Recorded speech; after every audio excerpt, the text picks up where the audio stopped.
अस्सलाम वालेकुम व्यूवर्स। तो मैं आ गया हूँ अभी बड़ा गुम्बद जो कि लोधी डायनेस्टी के टाइम बना हुआ था। बड़ा गुम्बद के लेफ़्ट साइड में आप देखेंगे तो ये मेहमान खाना है और इसके अगर हम राइट साइड में देखेंगे तो खूबसूरत जामा मस्जिद है और बीच में बड़ा गुम्बद है। बहुत ही सुंदर इमारत है और ये मेहमान खाने से लगकर बीच में किसी अननोन शहज़ादे की कब्र है और इस साइड में जो आप देख रहे हैं ये बहुत ही सुंदर मस्जिद है। लोधी डायनेस्टी की जो मस्जिदें हैं बहुत कम वक्त लोधी डायनेस्टी का रहा। दो ही सक्सेसफुल तीसरे भी सक्सेसफुल थे सुल्तान जो कि सिकंदर लोधी थे जिन्हें बाबर बादशाह ने हरा दिया था। ये जो आप और ये जो मीनारा आप देख रहे हैं ये बिल्कुल कुतुब मीनार से मिलता जुलता मीनारा है जो कि डिज़ाइन के लिए बड़े गुंबद में इस्तेमाल किया था।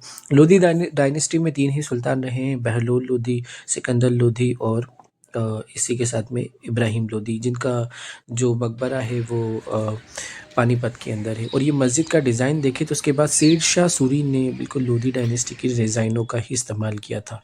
कुरान शरीफ की आयतें मस्जिदों के अंदर ममलूक डायनेस्टी के टाइम भी रही है, गुलाम राजवंश के टाइम में, जिन्हें हम कुतुबुद्दीन ऐबक के नाम से जानते हैं। लेकिन ये ऊपर की तरफ जो आप मेहराबें देख रहे हैं ये बिल्कुल डिज़ाइन, इससे पहले मैंने जो पुराना किला है दिल्ली का उसका मैंने मस्जिद का वीडियो बनाया था, बिल्कुल सेम इसी डिज़ाइन के अंदर वो मस्जिद भी बनी हुई है।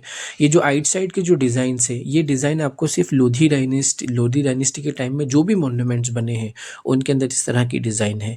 तो इसी के साथ में शेर शाह सूरी ने भी इसका पूरी तरह से जो है कॉपी किया था और उसके बाद में उन्होंने जो भी स्ट्रक्चर बनवाए वो इसी अंदाज के अंदर बनाए गए थे। जो ऊपर की तरफ आप डिज़ाइंस देख रहे हैं बहुत ही खूबसूरत मस्जिद है और मस्जिद के सामने की तरफ जो है वो मेहमान खाना है। ये मस्जिद जामा मस्जिद के तौर पे इस्तेमाल की जाती थी। 1490 के अंदर इसका निर्माण हुआ था और 1526 में लगभग 36 साल बाद बाबर आ गए थे सिकंदर लोधी को इब्राहिम लोधी को हरा दिया था और इसका जो निर्माण हुआ था ये सिकंदर लोधी के वक्त के अंदर हुआ था। बहुत ही ज़्यादा सुंदर ये मस्जिद है। वो पूरी डिज़ाइन ही जो है वो इस मस्जिद के अंदर कुरान शरीफ की आयतों के साथ ही की गई हैं। इसके अंदर और कोई डिज़ाइन नहीं इस्तेमाल की गई है और डिज़ाइनों के अंदर भी अगर कोई डिज़ाइन है तो उसमें भी कुरान शरीफ की आयतें लिख दी गई हैं। अगर मेहराब भी बनाए गए हैं तो वहाँ भी कुरान शरीफ की आयतें। वैसे रेस्टोरेशन के काम की ज़रूरत है लोधी गार्डन के इन मॉन्यूमेंट्स में, जो प्रॉपर तरीके से रेस्टोरेशन नहीं हो पा रहा है। और इसी के साथ में जब हम मस्जिद के बैक साइड में देखते हैं तो यहाँ पर हमें एक अननोन जो लोधी डायनेस्टी के टाइम की एक कब्र दिखती है जो बिल्कुल मस्जिद के पीछे वाले साइड के अंदर है। और यहाँ से जो आप ये नज़ारा देखते हैं तो ये बड़े गुंबद का है। वैसे इसके अंदर किसी भी तरह का कोई मकबरा इसके अंदर मौजूद नहीं है।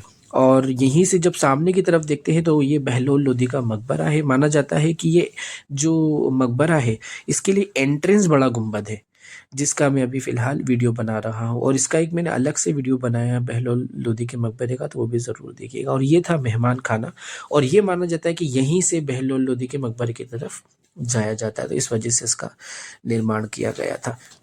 जब अंग्रेज़ हिंदुस्तान पर काबिज़ हो गए थे, स्पेशली 1857 के अंदर जब उन्होंने दिल्ली को पूरी तरह से कैप्चर कर लिया था और लखनऊ को भी कैप्चर कर लिया था, तो उन्होंने ये जो जगह है ये मेहमान खाना है जो दिल्ली डायनेस्टी के टाइम में लोधी डायनेस्टी के टाइम में जो दिल्ली की थी, जब भी कोई मेहमान आते थे तो उनको रुकने का यहीं पर इंतज़ाम होता था। फिर सामने की तरफ वो जामा मस्जिद में नमाज़ पढ़ सकते थे और इसी के साथ ये हिस्सा जो है जिसे हम बड़े गुंबद के नाम से जानते हैं, यहाँ भी रुकने का इंतज़ाम होता था। अंदर की तरफ अगर मैं आपको ले जाऊँ तो यहाँ किसी भी तरह की कोई भी कब्र, तो जैसा कि मैं आपको बता रहा था कि जब अंग्रेज़ों ने 1857 में कैप्चर कर लिया था तो इस एरिया में गार्डन उन्होंने बनाया और उसका नाम चेंज कर दिया था। 1947 में से दोबारा से लोधी गार्डन के नाम से जाना लगा और आज भी यहाँ पर कोई टिकट वगैरह नहीं है। यहाँ पर 3 मॉन्यूमेंट्स आपको मिल जाते हैं, बड़ा गुंबद, शीश गुंबद, इसी के साथ में मुबारक शाह का और सिकंदर लोधी का मकबरा। और यहाँ ज़्यादातर जो लोग हैं, जो ऑफिशियल्स हैं, वो यहाँ पर आके एक्सरसाइज करते हैं। और ये बड़े गुंबद के अंदर का हिस्सा मैं आपको दिखा रहा हूँ, जिसमें कभी कुछ इतिहासकारों का मानना है कि यहाँ पर शाही परिवार की कब्रें थी जो ब्रिटिशर्स ने हटा दी थी। अब इसके अंदर क्या सच्चाई है हम नहीं जानते, लेकिन यहाँ फ़िलहाल के तौर पे अगर मकबरे को बैक साइड से हम देखें तो कुछ हिस्से राजस्थानी स्टाइल के अंदर, ये जो झरोखा है ये राजस्थानी स्टाइल के अंदर का है। और इसी के साथ में अगर मैं बैक साइड वाले हिस्से में खड़ा हूँ और जो लास्ट में मीनारा बनाया गया है ये वाला मस्जिद का, तो वो कुतुब मीनार के डिज़ाइन के हिसाब से बनाया गया था। आई होप कि ये इन्फॉर्मेशन सभी आपको अच्छी लगी होगी। अब इसके बाद में मैं सिकंदर लोधी का मकबरे का वीडियो बनाऊंगा और उसकी हिस्ट्री बताऊंगा, तो इस वीडियो को आप ज़रूर लाइक और शेयर कीजिएगा, चैनल को ज़रूर सब्सक्राइब कीजिएगा। सो इस व्लॉग में इतना ही। Thank you for watching, keep smiling, जज़ाकल्लाहु खैरा, अस्सलामु अलैकुम व रहमतुल्लाहि व बरकातुहू।